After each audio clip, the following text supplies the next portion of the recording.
Hey everybody, it's Galmanex and welcome back to another early access pick 2 draft of Through the Omenpaths, the in-universe version of the Marvel Spider Man set on Magic Arena. Thanks again to Wizards of the Coast for this promotional early access account. With that disclaimer out of the way, let's get into the draft. We have two 7-mana Mythic Rare Bombs, so we can play a very slow, grindy, splashy, control-y deck to end off these early access drafts. That seems fun to me. I mean, when you open two mythics, draft two mythics, seems cool. This Doctor Octopus here is insane. Obviously, 7 mana is a ton, but all of a sudden, anytime you have less than 8 cards in hand, you draw back up to 8 in your end step 2. So before you pass to your opponent, before they have the ability to untap and spend their removal on that. So that is absolutely insane. And then the black-white rare here, certainly less consistently good. It really depends on what's going on in the game, but certainly looks like a really fun one. So we'll see if we can't play these together. And a good way to do that is going to be a deck with a lot of removal to make sure that we survive till those higher mana costs. And of course, a lot of good fixing to be able to play all the colors. So I like taking the blue-black duel as well as the white removal spell here. And this is a good time to mention that it is now about midnight when I'm recording this, so that is why we're nice and quiet here. I live in a little apartment with paper thin walls, so I tend to never record at night, so as not to bother people, so. Quiet late night gauntlet today. Here we are now for pick number 5 and 6. We have 2 mana, 1/1 flyer. Whenever another villain enters, put a counter on this creature. Only once per turn, but that's still crazy. I would say the majority of blue creatures are villains, as well as the majority of black creatures. This looks really good. I've actually never really paid attention to that card before, but we also have our Mythic, giving all our villains +2/+2, so draft some villains really highly. Let's take that, and let's take the blue-white duel. This looks like a really nice start here. Here's a great controlling spell. 5 mana instant to draw 3 or counter a spell and draw a card. So it's a 5 mana instant, very good when you counter a spell from your opponent, but if they end up not casting anything, then it gives you a built-in backup plan. You can just draw 3 and make sure you've spent your mana and gotten some use out of it. So we'll take that, and we'll take the filler villain. Okay, here's one of the cheapest villains you can get on curve, 2 mana, 1/3 flying vigilance, so very good with our little artifact villain, as well as the Dr. Octopus at the top of our curve. We'll take that, the other flying villain here. Going deep into blue, because blue pairs with blue-white and blue-black. So it's right in between the black and the white. We are likely to have more blue spells than anything else in terms of the multicolor stuff. Oh my god. An incredible rare villain. It requires double black, so it might be a bit of a difficult mana cost if we end up deeper on blue-white than blue-black. But we're taking fixing pretty highly so far, and this is the kind of spell that's really powerful even much later in the game. If it takes a long time to hit the second black source, it just means we'll be dealing even more damage off of the enter the battlefield effect. So we'll take that. This is playable off the hybrid mana. 2 and a black. Discard a card, give somebody unblockable. Or make it so something can't block this turn. This is way too aggressive for this style deck, I think. I think we want this, and then I think we actually want the fixing. We want the mana rock to get towards those high mana value cards, and get a little bit of life gain. Get a hot dog card in here. Oh, that's actually perfect. We get a board wipe for our 3-color control build. We'll take the board wipe, and we'll take the life gain removal spell. A little tragic to see these two incredible cards in the same pack as good fixing, because we are very much in the market for good fixing, but I don't think we can pass either of these for that. These are premium cards for this kind of deck. A removal spell that gains life can really help stabilize, and obviously a board wipe is incredible in controlling strategies. Got a solid counter spell, and then I think this Giant Craft Helm is being heavily underrated to see it go this late. This card has been absolutely devastating for me. That said, I don't actually think it's that good in our deck, because we're going to be a little lighter on creatures than normal, but I'll still draft it here. But the fact that this later in the game turns even your 1/1 tokens into 5/5 threats means just any creature on your board is like an absolute must-kill threat. That's just absolutely absurd. So, very terrifying card. We get the common version of Doc Ock here. Be cool.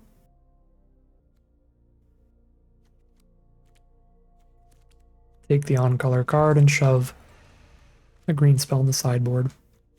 Beautiful. We wield the blue-black dual land. That is so nice for us.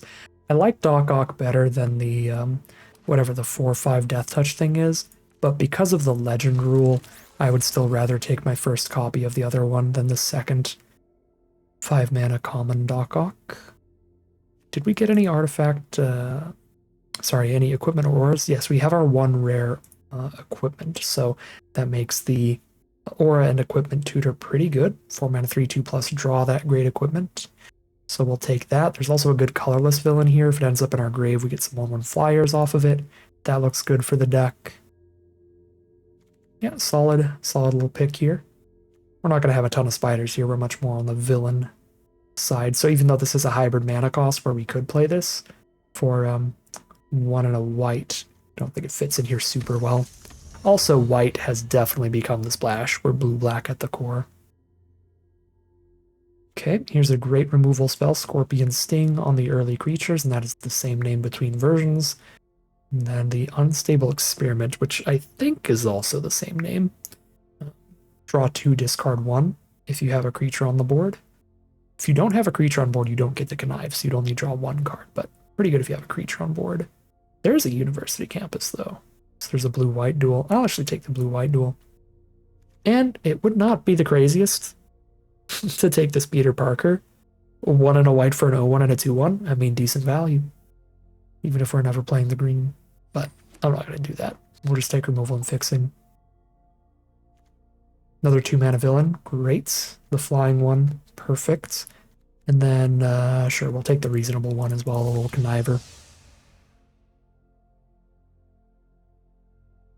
I don't think we are interested in any of these cards. Some decks can use this really well, modify it, get in the sky. This can help get damage in with the first strike, but much cheaper on the blue and the black. I guess the closest is this, but because the legend rule, we don't really want to double up with it. Another mob lookout. Take the filler card draw spell too. Finally wrapping up this draft with a bunch of stuff that is likely to get cut.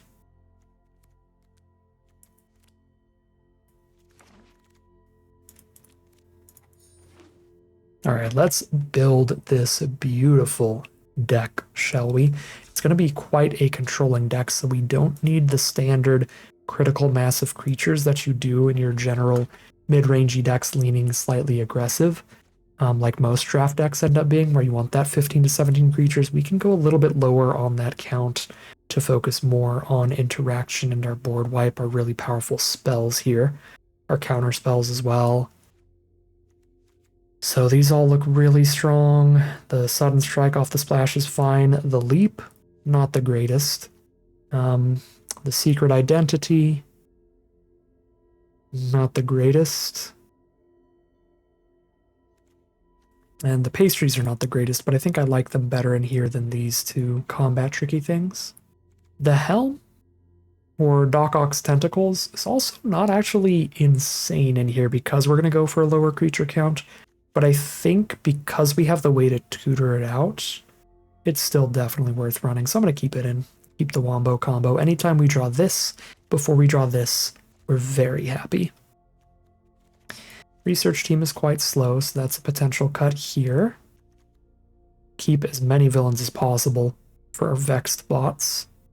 Almost all our creatures are villains here, it looks like, which is wonderful. Did not actually get any graveyard recursion. We didn't get a tombstone here to pick up a villain from grave.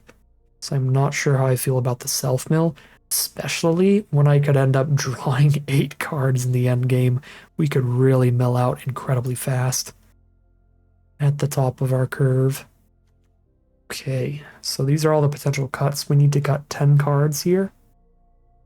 We have 13 creatures now. All but one of them are villains. If I put anything back in, it's going to be villains. So let's cut all the non-villains immediately. Okay. We currently have 1, 2, 3, 4, 5, 6, 7, 8 non-creature cards. It's probably better to run a few more creatures than put these pastries back in to help the helm out with more cards to put it on. Yeah, we'll run at least one of these legendary 4-drop flyers. Those are villains as well. I don't love the conniving off of attack triggers on just a 2/1 body. I really feel like that's not going to happen too often. I'd almost rather play the artifacts than that. But I don't know if I even like either of them. We probably have enough bomb power that while I will be sad if I mill one of these like 4 great bomb rares, 5 great bomb rares, we'll still have like another one we can draw into. The death touching body. I mean, this is just the best body that we have for 3. The only downside is the mill 2, which technically, statistically speaking, is more likely to mill us closer to drawing a bomb than it is to mill a bomb because we have more non-bombs in the deck than bombs. But it would still be sad. Still be sad when we do mill a bomb. Alright, let's cut those. And the pastries. And I actually still have got 2 more cards. Maybe one of the lookouts and one of these legends. Don't get legend ruled. I feel like this is genuinely just not that good. But it's fun and we're already splashing white, so we'll play around with it. This is probably like the legitimate last cut here. Just cut that out of the deck, but I'm not going to do that. We'll cut a mob lookout. And here is our nice blue-black splash white villain control deck. A villainous wrath as well. That's flavorful. Dr. Octopus control. We got 2 different versions of Doc Ock and Doc Ock's tentacles. This is a cool, flavorful deck to end off the early access event with. Alright, we got all 3 of our colors in our opening hand, and we have 1 early game removal spell. The Venom's Hunger, the Damning Caress here. Much later game, but now we drew a board wipe. So, kind of okay just playing 1 removal spell early, as long as we hit the mana to play the board wipe later in the game. If I discard a non-creature spell, or sorry, a non-land spell, then this stops the 3/1 from hitting us, which is pretty great. So let's ditch our creature with a graveyard ability. That feels pretty good. And ditching a creature when I've got a Wrath. Kind of perfect.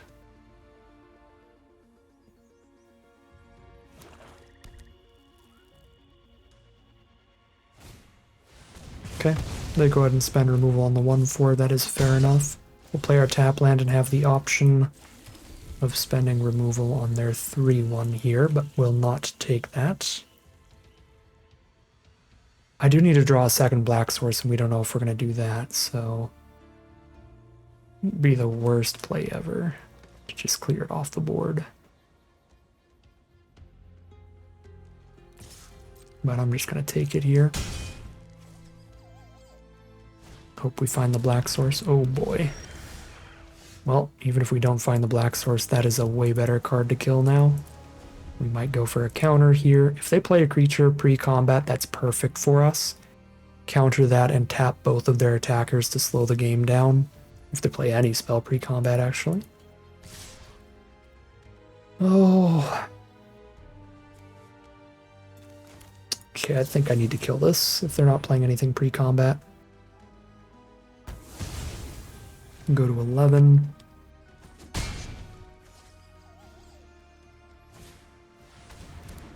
A vehicle. Vehicles are really nice against board wipes. So that is not what we wanted to see. Yeah, well there's the second black for us. We can hold up the counter spell here.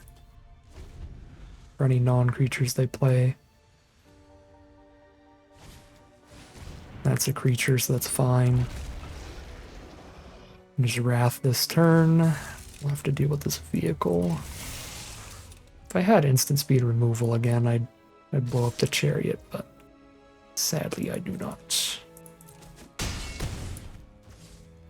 Might just die to this chariot.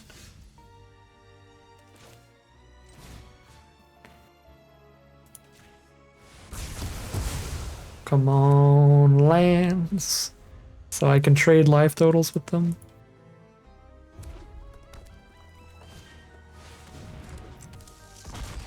Ward. We are dead to the ward. Because I can't blow that up. Alright, well. Could have been a game if we did not miss any land drops. I think we'd have the mana for this turn. Yeah, maybe if I just went like double tap earlier, and then I'd still have the strike for the other thing. Man. No way to survive it now, though. Yeah, that's 5 mana. I could play a 2 mana villain, and I could play this for 3, but then I still don't have the ward 2. Yeah, ward just perfectly annihilates us there. Bummer of a way to start it. Thought this deck was really cool, but it's already halfway towards out of the run with only 2 losses to give. Alright. It is again very late into the night now, so there's much less players playing the early access event, which means that we have opportunities to get revenge. So, round 2 against the same opponent here. This time, looks like a weaker start from them, just the 2-1 reach. And a better start from us, potentially. Ooh, draw the counterspell is awkward, because I would really like to play the Mana Rock and the Helm in the same turn. Yeah, that's too good to deny, because then I can equip the Doc Ox Tentacles next turn. I'll have 5 mana, and putting that on a Vigilant card is insane.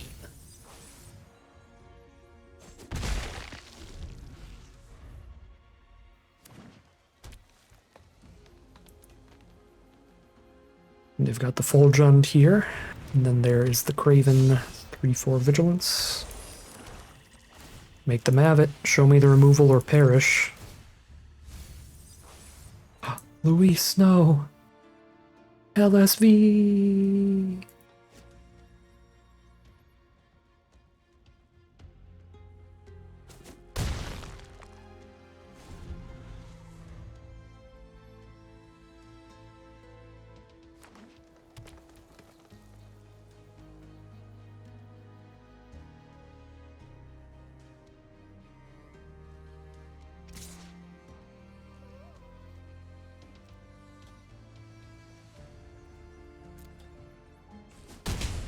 I'll take that. Because I'm going to have a counterspell to hold up very soon. Okay, I'm going to hold up the counter and play this.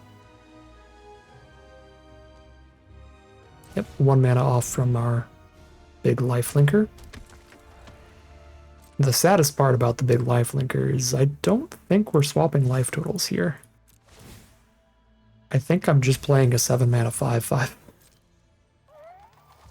Because we have such good life total pressure with this equipment, we don't really want to give them life to put them back to 17. I mean, I could draw a million cards. I really could. It's probably not worth it. I guess we take some extra damage here. Go to 10, we give them 1 life and draw 1 card. That's not the worst.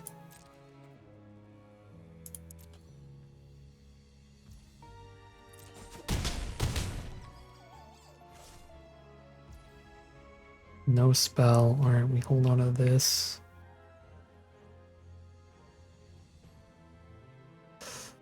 Yeah, hold on to this to have it up during our turn. Just send in. That's a better counterspell now.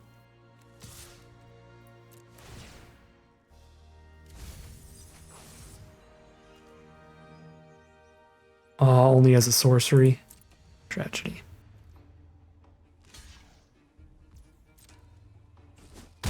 Shunt block is cool. I actually didn't hit the mana to play this regardless. Okay, so we're just holding up great counter spells then. Should probably only hold up the cheap one then. We'll get the counters. Because I can't hold up both counters. I don't have 8 mana.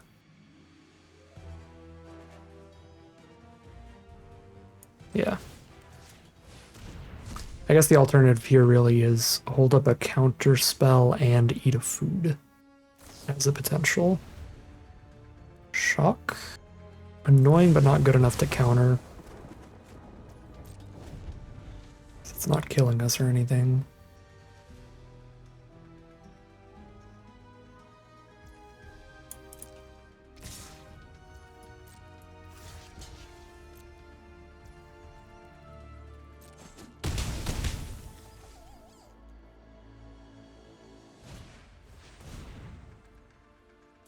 It's fine.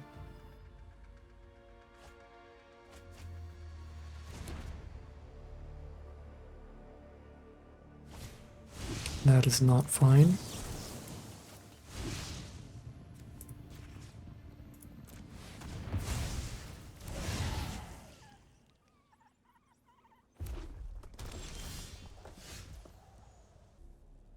Makes tapped flyers. I guess we're just always holding up a counter.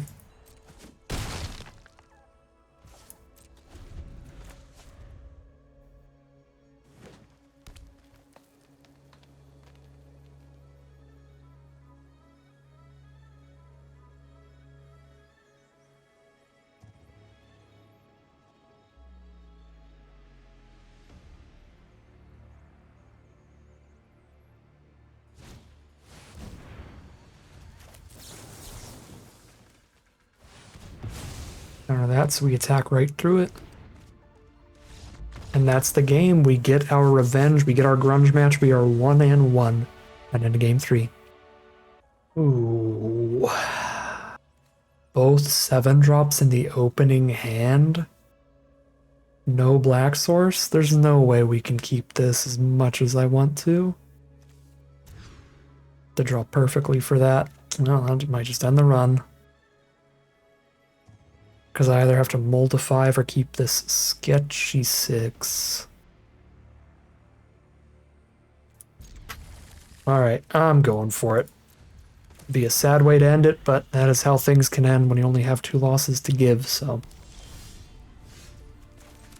Okay, good start. We hit the island. Blue-black mirror match. Should be a slower matchup, could give us the time. Another land is good. Another land is good.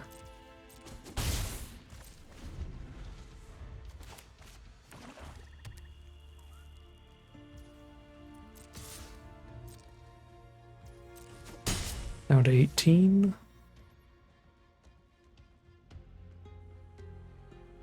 Just blow up the bots here.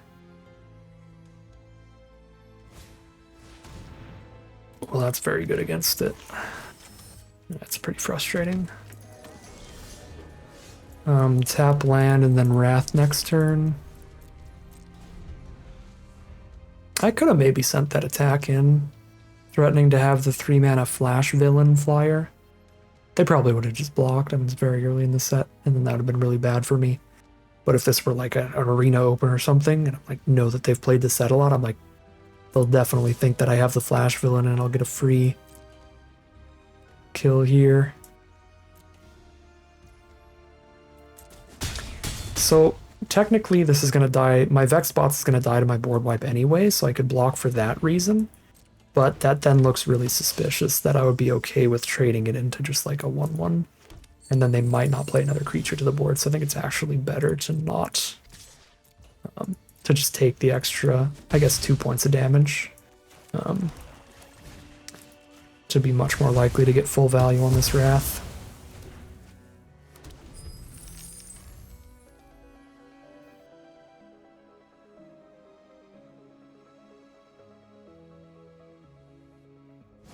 For 5, 6 mana now. No 4 mana spell, please. Okay, no 4 mana spell for the lizards. Oh, I did it again. How did I hit both 7-drops again? That's so bad if I miss a land. But I probably have to Scorpion Sting if they're going to put a counter on the lizards. Which means I don't get to Surveil. And I might even have to sting the 2-power lifelinker. Really do think I kind of have to sting somebody. I mean, if I don't draw a land here, there are no cards in my whole deck I could draw that wouldn't be castable. There's my one white removal spell. So there's only one non-land card I could draw that wouldn't be castable here. So I almost definitely have to sting.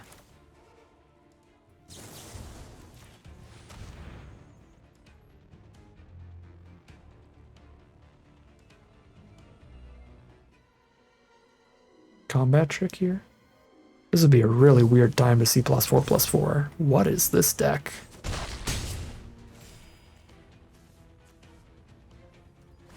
Sultai with the +4/+4 trick? I mean, I guess I'll get got? Alright. Well, that's rough. Did not hit land 7, so this looks pretty over.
I mean, I'm dead. I mean, I can gain a bunch of life with Wither, I guess.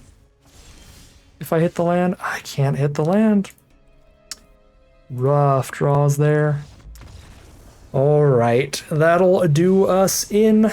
A lot of these drafts we've been talking about, all of the positives, the upsides, the cool things about pick 2 draft. It is fair enough to end it on one of the negatives. As I have said before, there's a lot more variance when the draft stops at only 4 wins or 2 losses. Makes it much more likely for a good deck to just get kicked out before it gets to play too many games, and much more likely for a bad deck to just get a lucky streak into a 4-0. Way easier for a bad deck to 4-0 than 7-0, and way easier for a good deck to 0-2 than 0-3. So there's more variance to it. I do not think this deck was bad, genuinely. It wasn't great. Obviously, it was a bit goofy. We have some filler creatures in here to get the whole strategy going, but it has really powerful spells. It has some efficient removal. It really was lacking on additional efficient removal spells, right? Like, it's a bit more creature heavy and less removal heavy than we'd want it to be. The perfect version of this deck cuts some of the most filler creatures, like the Leonin, the Data Scrubber, the 4-mana 3/3 Flyer, the 5-mana 4/5, something like this. Cuts all those and is running like 4 more efficient removal spells. Then this deck is like a really good, potential 7 winner in like premier drafts. But I really think the deck as is more than capable of getting a slightly above average run, at least like 3/2s on average. Just got the short end of the stick here with a 1/2 on this. Some rough losses there. Yeah, I mean, we had bad mulligans in the last game and got stuck with both the 7 drops in the hand. The only 2 7 drops in the whole deck never hit the 7th mana. It's just going to happen. And as far as I remember, the first loss was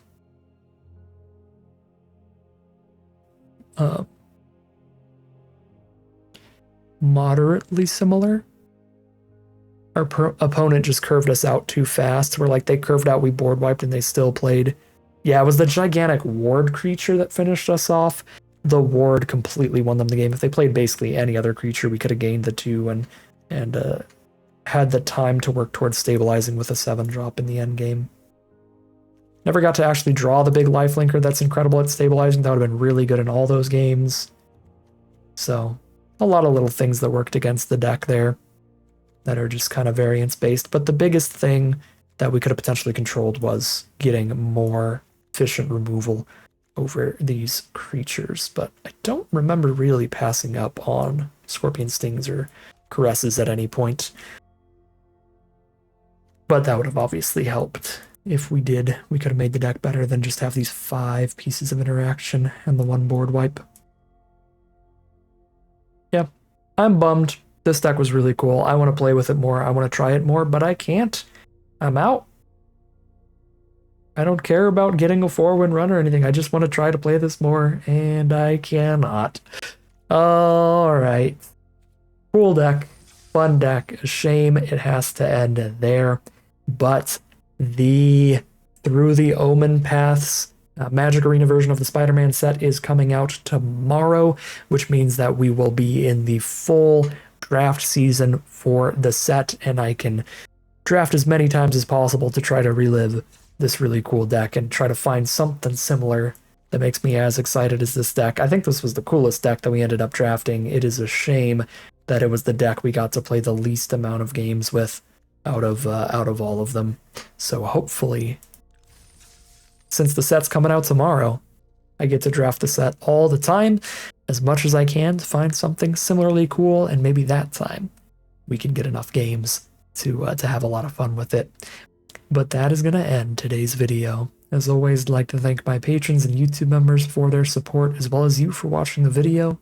If you enjoyed it and you're interested in seeing some more, you can always like, comment, and subscribe to tell the YouTube algorithm to send you some more in your recommended feed. If you'd like to catch me live, you can check out the Twitch channel in the link in the description below. If you'd like to support the channel directly, you can check out the Patreon link in the description below. And other than that, as always, thank you very much for watching, and I'll see you again soon for some more Magic Arena.